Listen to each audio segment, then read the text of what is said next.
Well, welcome to the Caregiving Wisdom Series.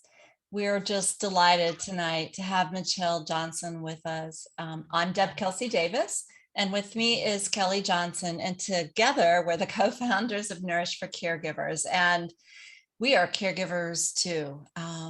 We're honored, we're excited. We know that your time though is precious. With caregiving, there's not a lot of extra time in our days, so thank you for being here. We are spending an hour together and we promise not to go over. If some of you decide that you want to stay on and there are still questions, we'll be here for you. We hope that tonight, the spiritual nourishment that you receive truly blesses you and that you find it uplifting and encouraging and inspiring. And as you heard earlier, please locate that chat box. We will stay muted and have our video cameras off so we can hear Michelle, but place your thoughts or questions. We'll be coming back to those as we go into our Q&A. But as we do always, we want to begin with prayer. Let's just take a moment to quiet ourselves as we're beginning and just place ourselves in the presence of the Lord. We begin, trust me. Do you believe that I am the Son of God? And do you believe that I died for all men and women and that I rose from the dead? And why do you continue to be distracted and anxious about your loved ones?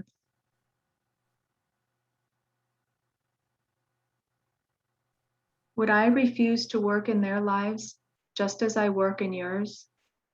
I have not put you in charge of saving them. I have already done that. Nor have I charged you to change them.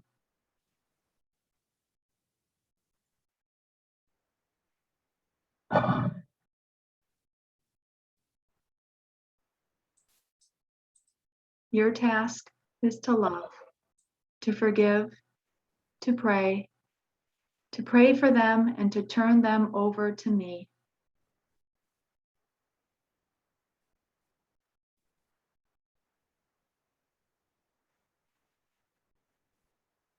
Come closer to me yourself, and I will do the rest. Trust me. Amen. Amen. It's a beautiful prayer. Unknown author, beautiful prayer. And actually our speaker tonight chose this prayer for us. And it's really our pleasure and honor to welcome Michelle. Just a bit about Michelle. So Michelle Johnson is a fully professed secular Carmelite with more than 20 years of journalism and communications expertise. She currently is serving as the Director of Communications for EWTN, the Eternal Word Television Network. It's the largest religious media network in the world. Michelle was married to Stuart Johnson, whom you're going to hear about, for 35 years before he died of cancer. Stu suffered from 3 bouts of cancer over 8 years, had his leg amputated up to the hip, and became a quadriplegic. For all but the last few months, when she could not lift him, Michelle was his sole caregiver, even as she worked a full-time job. And then in addition to her husband, Michelle's also experienced the sudden death of her father and her beloved sister's death from cancer. And she is currently assisting with the caregiving of her 92-year-old mother, who is experiencing both physical and mental challenges. Michelle holds a master's in journalism from Northwestern and a master's in industrial organizational psychology from San Diego State. That is a mouthful. You are very talented, Michelle, with many, many gifts. In this talk, we know that you're going to be inspired by Michelle's stories. She speaks from the mountaintop and the experiences that help us to know that God is never more there than when we're suffering, and explains how to bring those experiences down to the mountain and into your everyday life. Welcome, Michelle, welcome. Thank you so much, Deb. Hi, everybody. I can't think of a group that I would be more honored to talk to. You all are very special people and you're called to something very special. And I am just really happy to be able to share with you the things that have worked for me over a number of different caregiving experiences. Sudden death is one thing, which is very, very hard on the people left behind because they don't get to say goodbye. My husband's death from cancer was probably the hardest. And that 8 years helped me a lot when my sister died. But that was another experience altogether because my sister had a husband and 4 children. And so I was outside of that in a way. And that's a challenge in itself. And now my mom, who is having cognitive difficulties after almost dying. So I want to start tonight with what I like to call a mountaintop experience. And I'm doing it because I want you to see throughout this talk that God comes to us in so many different ways. And this particular way was probably one of the most amazing experiences of my life. When my husband first noticed something was wrong, it was at the bottom of his foot. And he thought it was a bone bruise. So he put a Band-Aid on it and it got bigger. And so then he put some medicine on it and bigger Band-Aid and it got bigger. And then he went to the doctor and the doctor said, well, you're a big man. So, we're going to put a moon boot on you without a big hole in it. And, take the pressure off of the bottom of your foot and it'll heal. Well, it got bigger. And then they put him in a wheelchair to keep the weight off his foot. He went to some of the best hospitals in Philadelphia. And at one point, I remember actually hearing a voice in my head just saying, pay attention to this. If you don't, you're going to be sorry. And I was like, whoa, okay. I called up someone that I knew whose husband was the head of Hahnemann Hospital, which is a big hospital in Philadelphia. And I was like, Barbara, ugh. And she said, I'll get your husband into a wound care center and we'll take care of this. Well, they didn't know anything more than the other doctors. And so the journey continued until my husband was sitting in the waiting room of yet another doctor, and he got in a conversation with a nurse who said, I know what you need to do. You need to go see my doctors. And they were in this little podunk hospital in New Jersey. And they were 2 young hotshots. And they said, you're too young for this, Stu. We're going to get you in there. We're going to just clean this up and you're going to be fine. So we were so sure that it was no big deal that my husband said to me, honey, go to work. I'm just going in for this thing they call a debridement. It's a little procedure. I'll call you when it's over. I was like, okay, fine. So I'm at work, the phone rings, and I know my husband was in shock because he never would have just sprung it on me like that. I said, hey, honey, how'd it go? And he said, it's cancer. And the bottom just dropped out of my world. And I was so shocked that I hung the phone up. I walked into the break room of my job, got I had like a frozen lunch, put it in the microwaved it, came back to my desk with it, sat down. And as soon as I picked up the fork and started to eat, I'm like, what am I doing? And I got up and I ran out of the office and drove all the way to the hospital, crying the whole way, because in my mind, that meant he was going to die immediately or, soon thereafter. And got there just as the doctors were coming in, and they said, Stu, we don't have the expertise here to do anything. It's very deep. It's bad. And, you're going to need to call somebody. Well, it was a holiday weekend. So we had 3 days in which to panic. And I mean, when you are first diagnosed with something like that, you do not know what you're doing. I couldn't eat, I couldn't sleep. I could hardly breathe. And one night, probably that last night, I went to bed and I fell asleep. And I don't know how long I actually was asleep, but all of a sudden I woke up and I sat straight up in bed and I said a prayer that just came from the depths of my soul. And it was something that I had never prayed before and that I never even thought of before. And it was one word: Father. And in that instant, I felt this ball of energy. It's all the only way I can describe it, like bump up against my arm. And I said, Father, if that's you, come. And my friends, oh my gosh, it was like this explosion of peace and joy. And I just leaned back into what felt like the arms of God, and I went to sleep, blessed sleep. And when I woke up, everything had changed. Even though nothing had changed, I had changed. And that was the Lord. I came to realize later, he was strengthening me for what was going to be 8 years of increasingly hard caregiving. And that's mountaintop. I still smile, even though it happened during what was one of the worst moments of my whole life. But God is not just there in something big like that. He's there in small things as well. And that's what I want to talk to you about today. I want to bring it down from the mountaintop into the valley.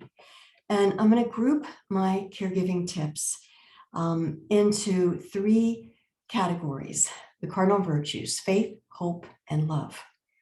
So let's start with faith. The first thing I'm going to recommend if you're trying to find God, and this is something you've heard before, but I've got a twist, okay? And I know you've heard it here on this wonderful series, a prayer journal. I know in the beginning, I'm a third order Carmelite, a secular Carmelite, and we promised we're going to pray at least a half hour mental prayer every day. But I didn't feel like I was praying very well. I felt like I was spending all my time just begging God to make my husband better, pleading with him. It didn't feel good. And so I sat down and I got just a notebook. It doesn't have to be anything fancy. And I started to write, I think almost to convince myself that I was praying. But here's the twist. A friend of mine told me this, and I bless her for it. She said, after you've written down everything that you want to say to the Lord, take a minute, say a prayer, and then write down what you think Jesus would say to you. That is brilliant, because it's shocking when you do that, what comes out of your pen. I mean, the wisdom and I know that I messed it up sometimes by getting my own self into it, but there were times when it was pure Holy Spirit, and it was comforting, and it helped me in a very dark time. Okay, second thing is something that back in the day we used to refer to as ejaculations, which are very short prayers. I was standing outside of a room where my husband was waiting for me. This was during his second bout of cancer, and the cancer had come out over all of his leg. So it was leaking and smelly, and I won't get into details, but it's pretty gross. And I felt this check in my spirit. I really didn't want to go into the room. And all of a sudden, I think, Ken, Holy Spirit, this prayer just came to me, and it was, divine physician, help me. And in that instant, I got the grace. And I walked in and I said, hey, honey, okay, let's do this. And he was like, I am so sorry I have to put you through this. I'm so sorry. I was like, honey, it's not a problem. And it wasn't. And it was okay. And after we did that, and this happened many times over the year, we would go and do something fun. We would go have lunch, or we would go get ice cream, or we would go for a drive, something. It was a time when we became closer together. And there were other ejaculations I had, which aren't as spiritual. Another one was, don't think, just do. And I'm sure you guys know that feeling, because There's so much to do during caregiving. I came across a list of stuff after Stu died, and I couldn't even believe all the things that were on that list. So I found it was really easier to just say that to myself. If I thought about it, I couldn't do it. But if I just did it, it got done. Okay, third thing under faith, look for the blessings. You know, my mom fell and broke her hip, went into the hospital, had surgery, and things went downhill from there. She almost died. What's good about that? Well, I asked God. At this point, my mother's my latest one, so I've been through this now a bunch of times. I'm like, God, what's good about this? Show me. And there were a number of things. First of all, my mother didn't have a sudden death. I didn't just lose her. And as I said before with my dad, it's very hard to lose somebody when you don't get to say goodbye. You don't get to say thank you. You don't get to say I'm sorry for anything that I've ever done that's, hurt you. So it's a blessing that she didn't die right away. Secondly, like many people, I don't live in my hometown, and neither do some of my siblings. So most of us see each other during holidays, Christmas, Easter, Thanksgiving, things like that, maybe over the summer for a week. But usually a week is the most. But this time I stayed home and for 2 months, and my brother stayed home for, 4-6 weeks, something like that. And we got a chance to see each other as adults, and we all saw each other's strengths, very different from when you're children. And that was a blessing. So there were more things about it.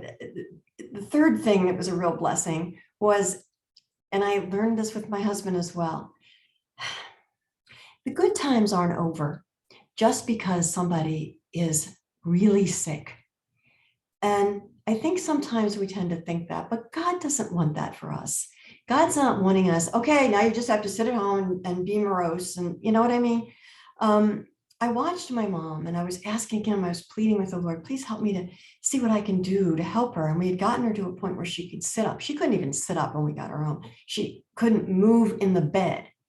So we got her to a point where she was sitting up, and she's sitting there, and I looked at her and she was kind of moving her hands and moving her lips and making some sounds. And I thought, what is she doing? And I said to the Lord, what is she doing? And it suddenly occurred to me that my mom was a choir director. She was a music minister. She was a glee club director. She was everything music in her whole life. She was directing the choir or a glee club or some group. And I called in my brother and my sister, and we all used to sing together as a family. And so we all started singing, and we brought in, my brother ended up getting some YouTube things my mother loved. She never used to like this, but she really loved all of the Army, Navy, Marine Corps hymns and anything that was kind of lively and that kind of thing. And we were rocking and up in the room, and my mom was loving it. And we were having fun, even though it was a serious time. The same thing had happened, with my Stu in a different way. I remember coming home from work one day, and this is, he had about a year to live. I was allowed sometimes a good part of the time to work from home, but sometimes I had to go in. And so that day I had gone in, came home, and he said, I figured out what we're going to do on our vacation. Now, this was a man that was so sick, I can't even tell you. And I thoughts went through my mind like, are you kidding? What? I mean, how are you going to, but I didn't say any of that. I said, you did? What? He goes, we're going to a dude ranch. No. Did we ride horses? No. Had we ever been out west? No. I mean, none of this made sense. But I looked at his face, and it was so happy. And I thought, and I know this was the Lord, if he dies doing this, he'll die happy. And I said, okay. He was like, okay. And I said, let's do it. And we went, and it was hard. I won't say it was easy, but it was beautiful as well. And I have so many memories from that vacation. So I won't obviously go into that there, but it's to encourage you not to think that it's over, even when somebody is really sick. Finally, under the faith portion of this, when my sister was dying, she went into kind of a coma. And my brother was just beside himself. He was so afraid that she was in pain. And he went in at one point just to sit with her, just the two of them. And she wasn't talking at that point.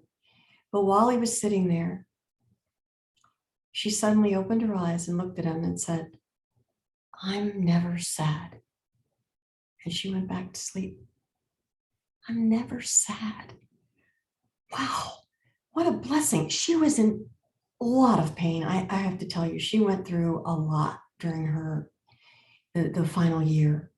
But that let us know that something was going on that maybe we didn't know about. And I know some of you know exactly what I'm talking about. Often as it gets towards the end, that's what happens. Amazing supernatural things start to happen. Okay, let's move into hope. Faith you get, love you get, but hope. When my husband was first diagnosed, I didn't really know what hope was. But while we know God is love, God is also hope. And doctors, unfortunately, are frequently, I think, taught not to give patients false hope. But a lot of them take that to mean don't give the patient any hope. And I'm here to tell you, do not let anyone take away your hope from you. Because when they're trying to take away your hope, they're trying to take away your God. And you can't allow that. Okay, so you say, all right, well, I want to have hope, but I'm losing hope, or I've lost hope. I'm in despair. How do I bring it back? Okay, the Lord puts people in our lives for reasons. And sometimes it's our very close loved ones. In my case, my mom. And, I remember when Stu we were told he had to have his leg amputated up to the hip.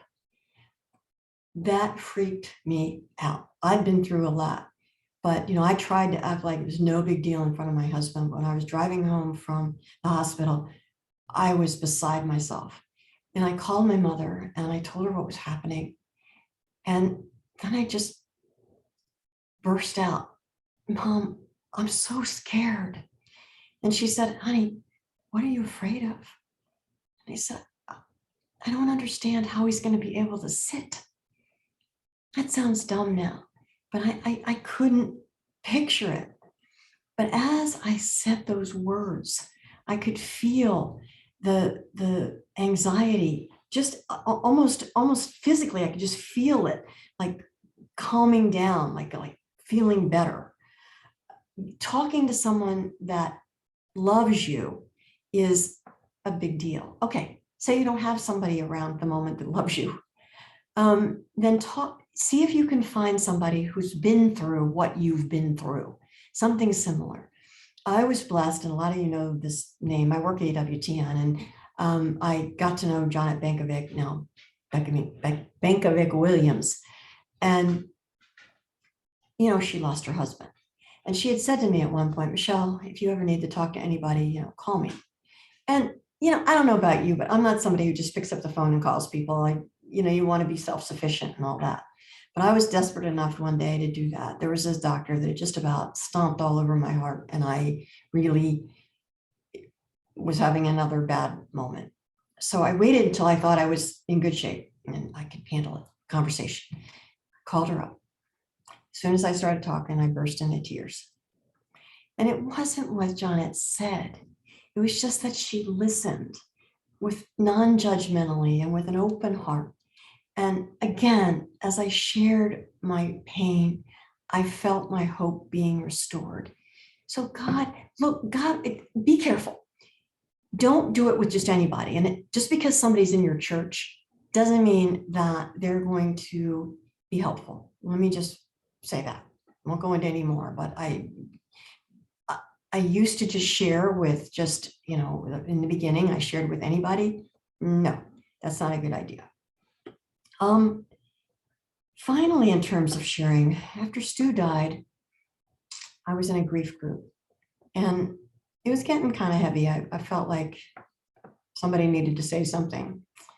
And again, I mean, I attribute everything that comes to me as being from God. And I mean, the Lord put into my head a book I had read years before.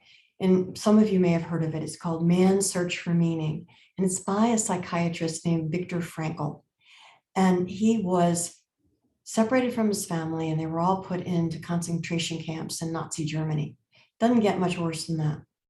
And out of that experience, he lived through it, although his family did not. And he developed an entire school of psychiatry. And the basic point of it is they could take everything away from me, but they couldn't take away the way I was going to think about it.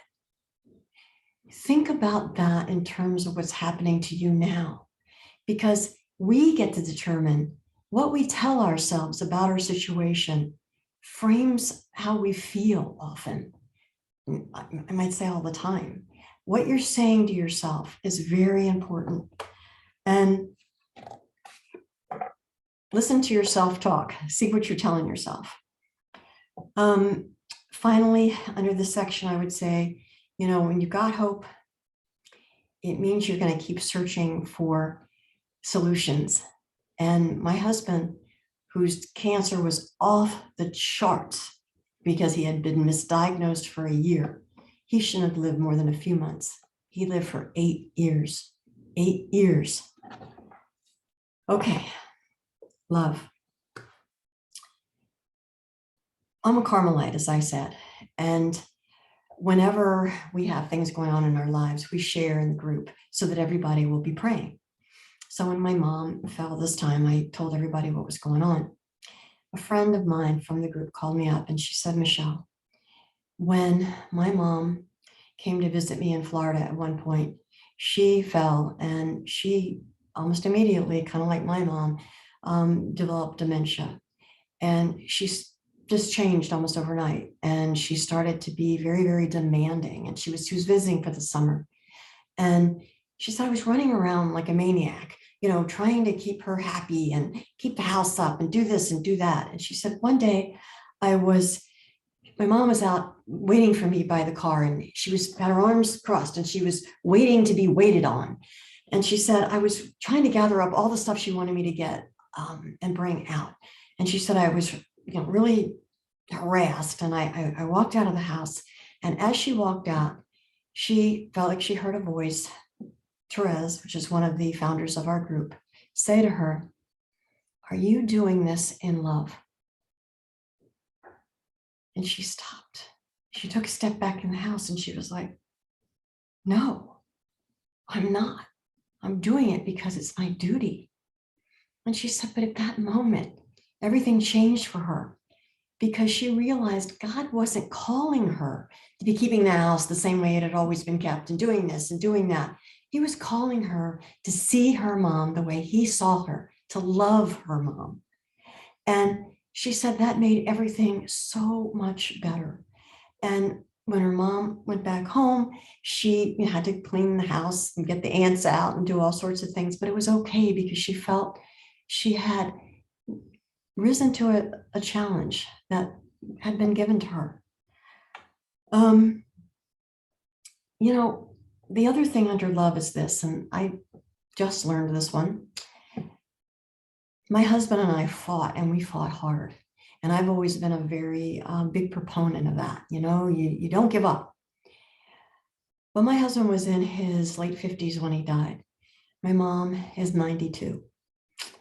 And, I pushed her to do a number of things, but I really, really, really still want her to go to Johns Hopkins where they have this amazing program. And they put you through this battery of tests for a week and you do all kinds of, interventions.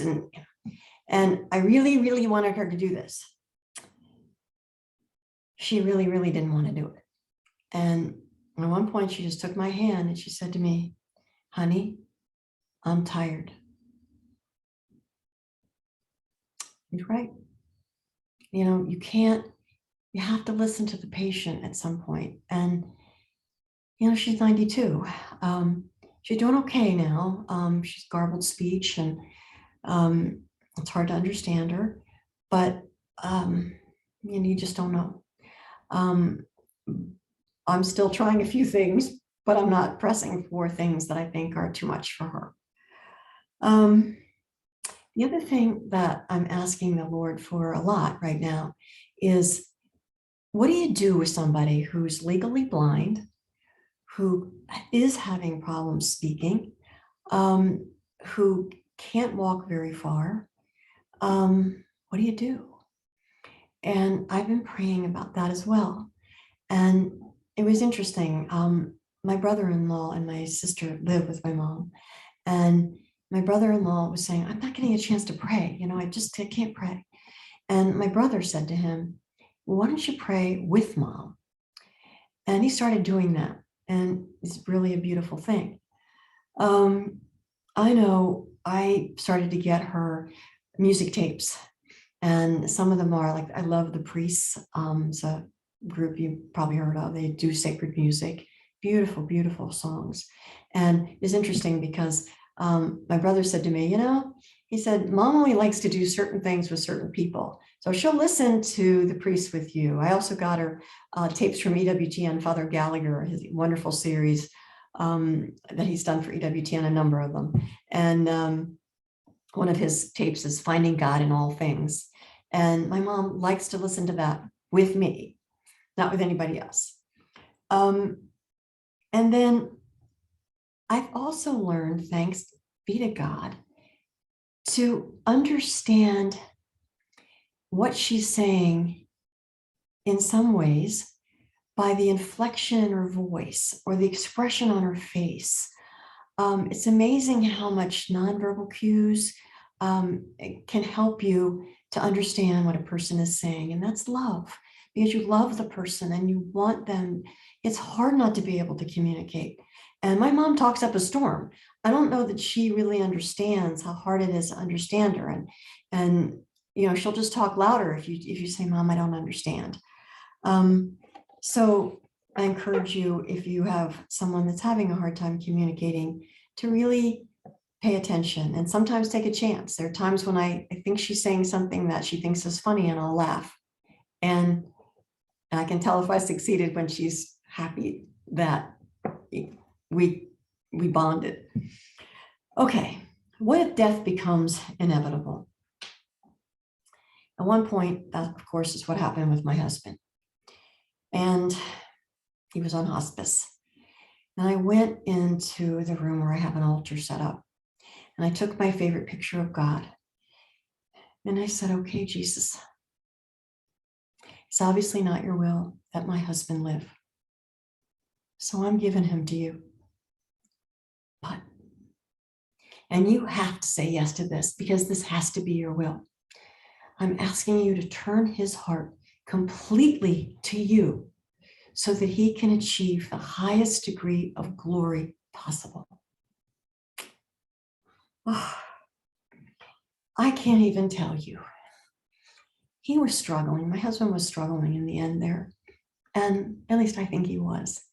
And he detached so much. It was painful for me because he detached not only from me, but from the dogs who we'd always loved so much. But the priest, we had a priest staying with us, and he would say, Stu, do you want to say mass? And he'd be like, yes. Stu, do you want to say the rosary? Yes. And he turned so completely to the Lord. It had to happen. And it was hard, but it was a beautiful, beautiful thing. And God was in that. God answers prayers like that. The other thing, you guys probably all know about, the promises that you get for saying the Chaplet of Divine Mercy, which is that the Lord will meet the person that says it even once as the merciful Savior and not the just judge. We all want that. But another thing that most people do not know about, and again, I know about it because I work at EWTN and some of the EWTN priests came to my house to bless my husband. And one of the things Father Joseph offered my husband was something called an apostolic blessing. I had never heard of that. That not only forgives sin, but the temporal punishment due to sin. Susan Tassoni, the purgatory lady, calls that the deluxe package to heaven. And all priests have the ability to give that. But in my experience, they only do it if you ask. So put that in your back pocket in case that happens. Okay, let's say that the inevitable happens. Your husband or your loved one dies. 2 quick tips and I'll be done. The first, and I just counseled a priest about this, who just lost his dad, and it's the first experience that he's had of death, a big death like that, in his own family. One of the things that I told myself, it just came to me from the Bible. It's probably the shortest sentence in the Bible, 2 words. Jesus wept. So often, especially priests, but all of us, people will say, well, they're trying to be helpful. Your loved one's in a better place. Okay, yes, we all hope that. Yes, we know. But, it's almost like you don't have a right to grieve. You do have a right to grieve.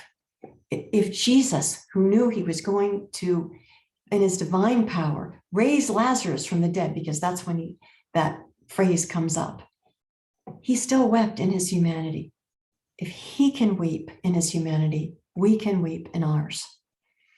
And finally, this is really something that helped me a lot. After my husband died, I had not had a lot of time to process everything that was going on. The amputation, the paralysis, just one thing after another kept coming at us. And, I like most of us, I had to be strong. And so afterwards, I would just find these memories would come crashing in on me. And I'd want to cry, but I'd be maybe driving to work and I couldn't, because I didn't want to be a big mess when I got to work. And or if I was home, I would do everything I could to distract myself. I'd put on the TV, I'd turn on the radio, I'd call a friend, whatever. Finally, one day, I just said, stop it. And I turned to the Lord and I said, Jesus, I don't want you to take away these memories because they're mine and I want them. But I still tear up. I need you to take away the pain, associated with this memory. And one by one, he lifted it. Awesome. And he'll do it for you too. You just have to ask. And that's the thing that I want to encourage you to do. Ask. Because the biggest blessing in caregiving is learning to really trust God. So you need to start looking in everything that happens for how God is moving, and he is moving. Again, Psalm 46, God is our refuge and strength, a very present help in trouble. So there we go, friends. That's what I have for you tonight. And if you have any questions, or if you'd like to share any of the experiences where you've had God intervene in your own lives, I hope you'll chime in and let me know. Our very present hope in time of trouble. Thank you for sharing so much of yourself and your beautiful story as a way of encouraging and supporting other caregivers, and your tips along the way. Thank you, Michelle. Thank you. Thank you for having me. Michelle, you had a few resources here. Would you want to share a little bit with us on your resources you're recommending? Oh, absolutely. I put a travel guide to heaven there because when my husband was getting close to death, one of the things you wonder a lot about is, what's it going to be like on the other side? This book is all based on the Bible, but it is a really fun way to learn about what we know the Bible tells us about what it's going to be like in heaven. I have recommended this book to so many people, and everyone that I've recommended it to has come back and thanked me. People that are going through it, people that want to find it. It's a wonderful book. the other thing that I just recently discovered is something called Strength and Grace, and it is specifically for caregivers. It's a publication of Guideposts, and that is a Christian organization. That's not Catholic, but it's very applicable. And there's one page for every day. You get a little magazine that comes every 2 months, and it's got a scripture verse, and then a caregiver gives a little vignette, like I was just giving you little parables, if you will, little stories, and then a little prayer at the end. It's really beautiful and very encouraging. Oh, and then I wanted to tell you, if somebody passes away, a third thing that you really, really want to do. And again, I found out about this from Susan Tassoni, 30 Gregorian masses for the deceased. What happened was Pope Gregory, that's Gregorian masses, had a monk that died, and he appeared to him from purgatory, and he asked for masses. And the Pope had 30 Gregorian masses said for the monk. And after that, he appeared to him in glory. And that's how that tradition got started. There are 2 places I know of that offer this, the Seraphic Mass Association and the Pious Union of St. Joseph.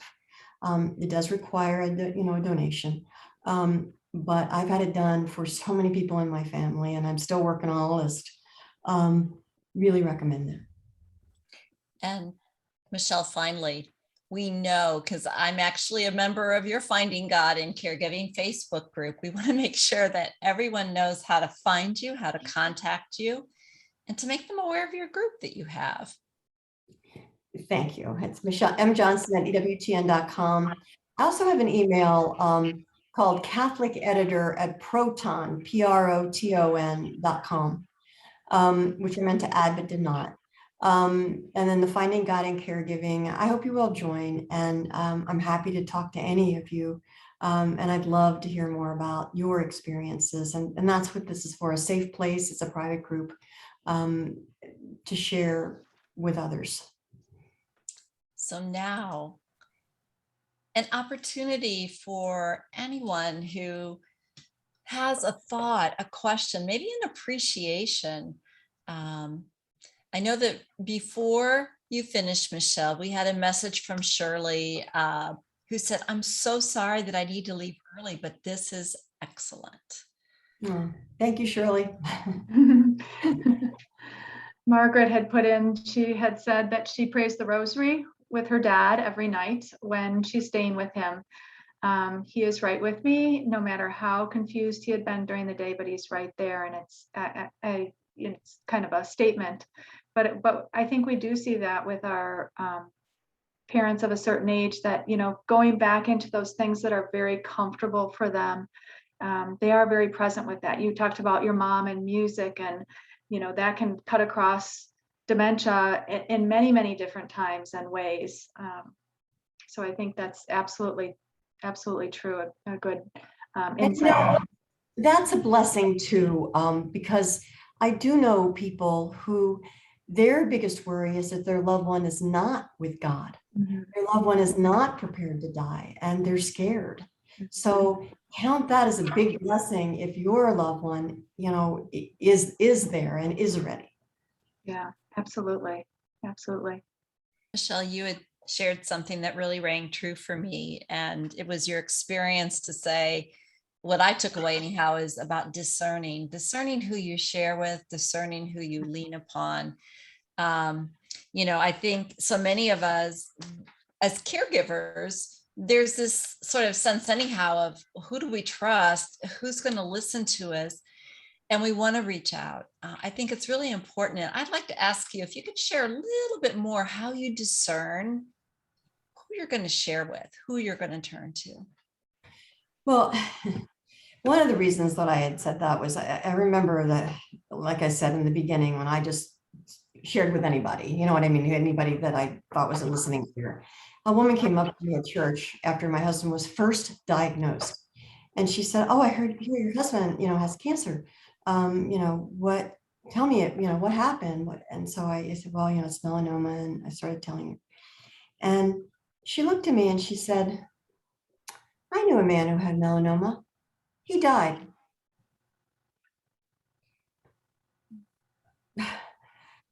okay. I know my breath was kind of taken away. I didn't say anything, but I just was like, wow, you know? And that's when I started to get more discerning, like you said, Deb. And, I look for people who've been through what you've been through, because I don't think anybody on this call who's been through something would say something like that to somebody. You just wouldn't. You would know that that was not, helpful. And a loved one. I mean, what my mom obviously loves me, you know what I mean? And not, I have to say that's another thing. Not everybody has a parent, or, not everyone has loving relationships in their families. And so looking for somebody that's supportive, that's what you need to look for. Somebody that has a heart. And we all know how to see that, you know what I mean? And so you probably need to be somebody that's not someone you just met, somebody that you've had a chance to maybe interact with a little bit more. So their heart. Absolutely. Speaking of hearts, I appreciated how you shared your story and your heart with us, but also I feel like you gave us glimpses of how you pray and how you share your heart with God, in the way in which, whether it was your short little ejaculation prayers or this, I appreciated that, because I think it helps to remind us, that in itself was a tip on that prayer doesn't have to be this and it doesn't have to be that it can be something very simple. And in particular, I was thinking you had said, look for the blessings. And sometimes you had said, sometimes you need to say, God, I need you to show me where the blessings are. And what a beautiful prayer that is too, that, it's kind of a reminder to be grateful and to be thankful. But sometimes we need even God to show us how to be grateful or how to be thankful or to see where the blessings are. So thank you for sharing that. Yeah, Kelly, that's so true. And I think, one of the things that you learn, especially as a Carmelite, I mean, the importance, prayer, St. Therese said, prayer is nothing more than a conversation with God. Mhm. And you wouldn't talk to a friend, in some big, Exactly. and he's our friend. That's the thing. I think that it's so important for us to realize that he's not out there. He's in us, and he's there. He wants us to ask, you know what I mean? That we honor God when we ask for his help. And that's when he's more likely, the publican, where they talk about the publican going into the temple saying, thank God I'm not like the rest of men. And then the humble man in the back who was saying, Jesus, have mercy on me, a sinner. That's the person that the Lord reaches out to. And that's what, showing that you're humble, because we're nothing without God. Right. I could not have done any of this. Anything good that I did was God. Anything that I did was not good was me. Exactly. Exactly. One of the things when you were talking about the phrase that you remember, the two words, Jesus wept. I'm going to carry that with me. And I think a lot of us here tonight are going to carry that. I was recently at a funeral for a family member last weekend, and it seems to me it's a human nature thing, but to apologize for crying. Yeah. I'm so sorry. I'm so sorry.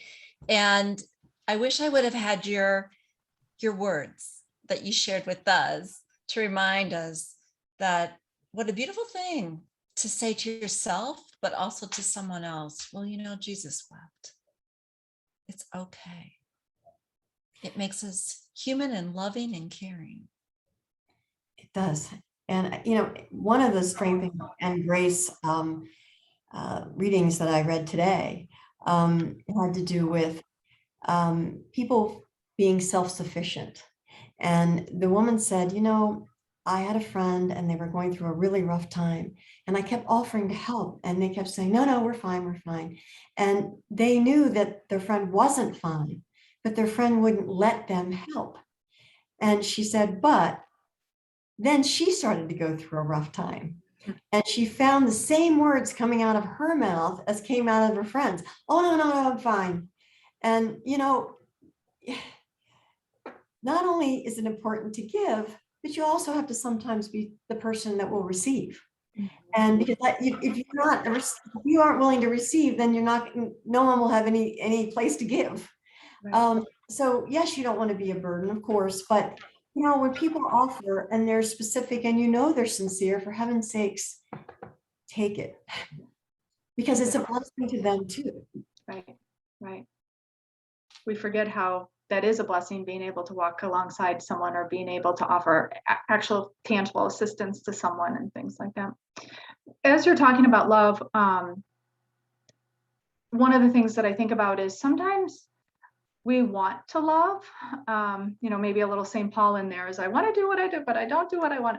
You know, we want to love, but sometimes people are kind of hard to love. Or, you know, your loved one who you're caring for is maybe pushing you off or resentful of your love. Can you speak to that a little bit? Yes. And that happens in all kinds of ways. You know, if your loved one is reasonable, now see, right now my mom is being cognitively challenged, and that's a whole different thing. I'll get to that in a second. But let's say the person is in their right mind, you know what I mean? But they're having problems because they're on drugs, you know, pain medicine. And you know that it's not them speaking. I know with my husband at one point, you know, he was frustrated. He was on morphine and I mean, all kinds of drugs. And so he was acting in a way he wouldn't normally have acted. He would get upset more quickly. Okay. Now you need to give a person a break, knowing that. Right. But at some point, you know what I mean? You gotta know where that line is. You know what I mean? And I know that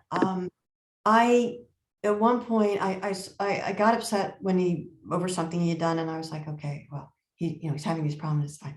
And then the second time I let it go, it's fine. The third time I was like, all right, look, you know. And I realized later, you don't want to let it go too far, because if you catch it right away, you don't have to say it in an upset way. You know what I mean? You can say, honey, don't do it right at the moment. Wait till it's calm. In retrospect, I would have said to him, because he was always so open and so, you know, honey, you know what? I'm having a hard time here too. You know what I mean? And I would have shared more with him. And I know he would have been like, I'm so sorry. He was always willing to say he was sorry, you know? And then I wouldn't have built up this, you know, problem. Now, when a person is cognitively challenged, oh boy. Yeah. You know, trying to calm them down sometimes is hard. There were times when I was the only one that could calm her down. Sometimes it's a male voice, you know, that will make a difference.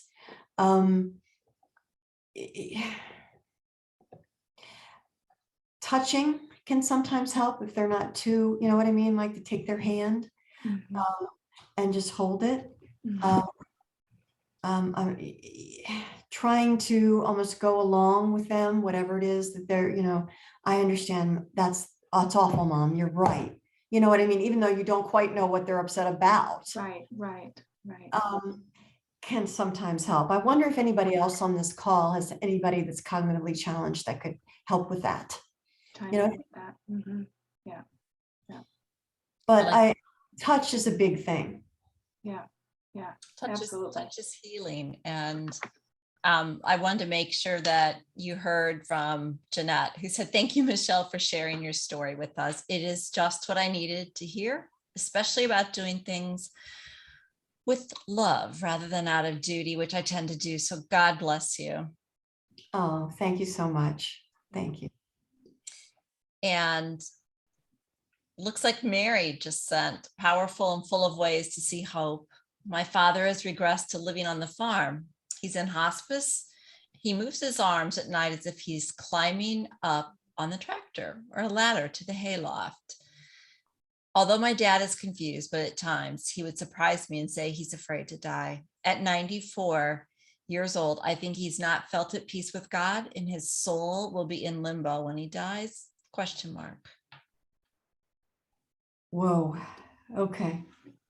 You know, I've always believed that if one person in the family is faithful to the rosary, I will say that, faithful to prayer, and you put your loved one in Our Lady's hands, I really recommend that.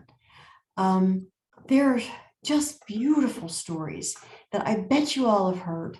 One was a priest who had not lived a very good priesthood, and he died. It's a famous story, and I forget the guy's name. And he appeared before the judgment seat. He was on one of Mother Angelica's shows. Okay, so this was a very well-known story. And God said to him, "You are a priest for yourself and not for me, and therefore you deserve to go to hell." And he knew he did. And he said, all of a sudden he heard a voice, a woman's voice. And it said, "But son, if we give him a little more time, if we give him some help." And there was a pause. And then the voice said, "All right, mother, he's yours." You know, I say, go to Our Lady and tell her, give her the problem, tell her you need her to help you, and really count on her to show you the way, to get your dad to, because remember that divine mercy promise as well. You know, you say that for your father, even if he won't say it, you say it for him. God will meet him as the merciful Savior and not the just judge. That is a promise, and we can take it to the bank. So those are my suggestions for you, honey. I understand it's of concern. Well, Michelle, thank you. And for everyone, we're right at the top of the hour. What a blessed evening we've had with Michelle. I know that there are still questions, it looks like, that are coming in, but I wanted to make sure that we wrap up. And I know, Michelle, you mentioned prayer journaling. And, one of the things that, Kelly and I have had the blessing to do is to write a book, prayer journal, Caregiver's Companion. And it's a beautiful book, and I recommend it to everyone. I figured that everybody on this call probably has the book, but if not, Thank you. Exactly. Yeah. And just to let caregivers know that there are other resources available on our Nurse for Caregivers website, all sorts of different resources, practical, emotional, and spiritual resources along the way. November is a very special month. Well, November is National Caregiver Month, so that makes it special. But we also want to honor those of you who are out there who are caregiving for a veteran or an active military service member. And we're blessed and honored to have Melissa Como from the American Red Cross come and speak with us in November. So thank you. Thank you all so much for being here tonight. Kelly, I see some more things coming up in chat for us as well. Thank you for a beautiful presentation, Michelle, from Helene in California. So I think Kathy asked if she could make a comment about simple prayers and music. If she wants to put that in the chat, that would be great. Thank you. Kathy just did. I had sent her a note too, inviting her. She said, "Music is magic. I've had clients come alive singing along with familiar music." Kathy, you're absolutely right. Isn't it amazing the blessings that music brings us? Music speaks when our minds and our words and souls can't. So true. I watched my mom, who could hardly, she was having a hard time moving, but she could do like this as we were singing and, rocking back and forth. It was so cute. That's great. Well, thank you, Michelle. And thank you everyone for being here tonight. I thank you all for having me, and I thank you all for listening. God bless you all. God bless you. God bless Thank you. everyone. Have a blessed evening, everybody.